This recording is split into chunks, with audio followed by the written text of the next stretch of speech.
To stories about flying chapter में total 2 stories है।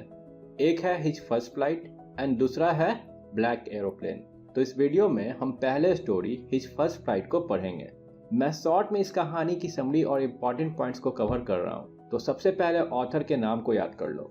His first flight को लिखने वाले ऑथर का नाम है लियाम ओ फ्लैहर्टी। अब ये कहानी एक यंग सीगल की है जो पहली बार उड़ने की कोशिश करने वाला था, मतलब अपना फर्स्ट फ्लाइट लेने वाला था। इस कारण चैप्टर का नाम भी हिज फर्स्ट फ्लाइट पड़ा। इस कहानी में होता यह है कि यंग सीगल की पूरी फैमिली उड़कर दूसरे जगह पर बैठ जाती है, पर यंग सीगल डरकर उड़ नहीं रहा था। फिर किसी तरह वो अपने फैमिली से डांट खाकर, ताने सुनकर, भूख से परेशान होकर और अपने डर पर जीत कर आखिरकार उड़ जाता है, या फिर नहीं, ये हम कहानी में पढ़ेंगे। तो चलो चैप्टर को स्टार्ट करते हैं। यंग सीगल अकेले लेज पर यानी बाहर निकली हुई चट्टान पर अकेला बैठा हुआ था। उसके 2 भाई और 1 बहन एक दिन पहले ही उड़कर जा चुके थे, पर यंग सीगल उड़ने के डर से उनके साथ जा नहीं पाया था। हालांकि ऐसा नहीं था कि उसने उड़ने की कोशिश नहीं की थी। किसी तरह जब वो अपने पंख को फ्लैप यानी कि फड़फड़ाते हुए दौड़ के आगे बढ़ता है, पर किनारे के पास पहुंचकर वह डर जाता है। चट्टान ऊंचाई पर थी, इसके कारण नीचे समुंदर तक लंबा रास्ता था और दूर दूर तक यानी मीलों तक बस समुंदर दिख रहा था। इसको देखकर यंग सीगल को लगता है कि उसके पंख इतनी दूर तक उड़ने में उसका साथ नहीं निभाएंगे और वो कहीं डूब ना जाए। इसलिए उसने अपना सिर झुकाया और दौड़कर वापस उसी चट्टान के नीचे बने अपने सुराख यानी होल में चला गया, जहां पर वो रात को सोया था।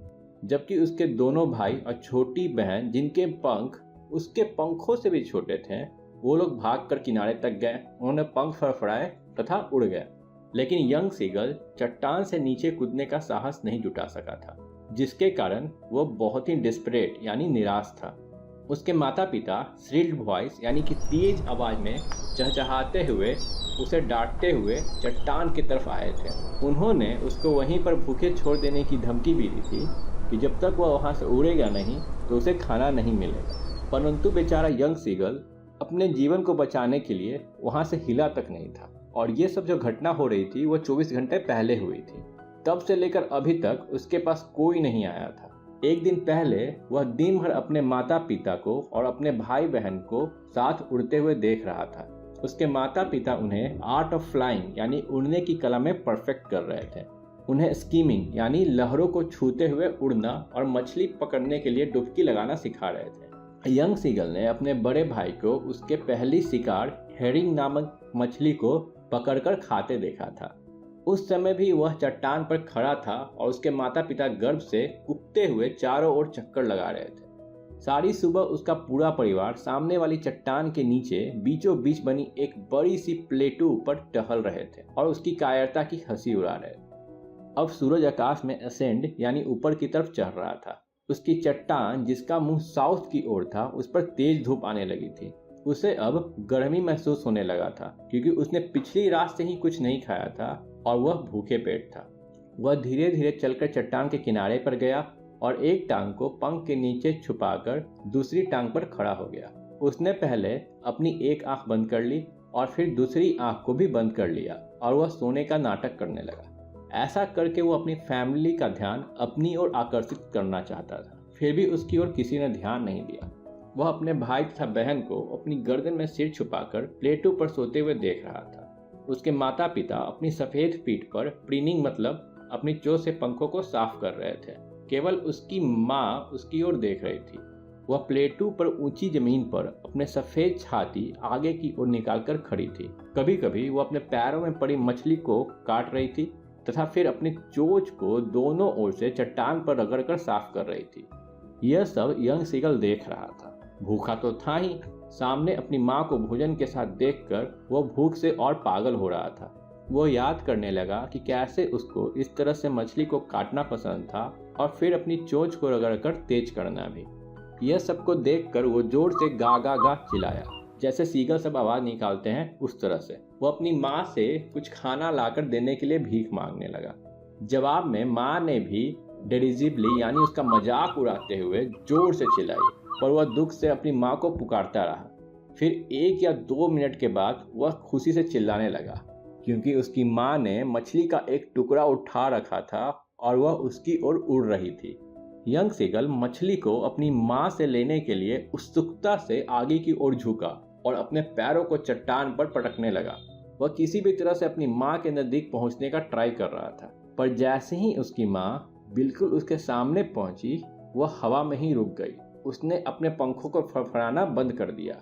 इस टाइम मछली का टुकड़ा यंग सीगल के चोंच के लगभग पहुंच में था। वह हैरान होकर कुछ देर के लिए अपनी माँ का इंतजार करते रहा। वह सोच रहा था कि उसकी माँ इतना नजदीक आकर भी और आगे क्यों नहीं आ रही है। आखिरकार भूख से पागल होकर यंग सीगल ने मछली की तरफ छलांग लगा दिया और जोर की चीख के साथ वह चट्टान की ऊंचाई से नीचे की ओर गिरने लगा। यंग सीगल में मॉन्स्टर स्टेयर यानी वह बहुत ही ज्यादा डर गया और उसका दिल एकदम से डर के कारण बैठ सा गया। उसे कुछ भी सुनाई नहीं दे रहा था, लेकिन यह सब कुछ पलों के लिए ही था। अगले ही पल उसने अपने पंखों को फैलते हुए महसूस किया। हवा उसके छाती के पंखों से टकराते हुए उसके पेट के नीचे से और फिर पंखों से टकराते हुए निकल गई। उसने अपने पंखों को किनारे से हवा को काटते हुए महसूस किया, मतलब कि अब उसके पंख हवा में फैले हुए थे और वो हवा में उड़ने लगा था। अब वह सिर के बल नीचे नहीं गिर रहा था। अब वो आराम से ऊपर और नीचे की ओर उड़ रहा था और साथ ही साथ उसका डर अब खत्म हो चुका था। बस उसे थोड़ा सा सर में चक्कर सा महसूस हो रहा था। इस बार उसने जैसे ही एक बार पंख फड़फड़ाए तो वह ऊपर की ओर उड़ने लगा। उसकी माँ एक्साइटमेंट में गा गा गा इस तरह से आवाज निकालने लगी और अपने पंखों से तेज आवाज निकालते हुए उसके पास से गुजरी। यंग सीगल ने भी अपनी माँ को चीख कर उत्तर दिया। फिर उसका पिता चीखते हुए उसके ऊपर से उड़ने लगा।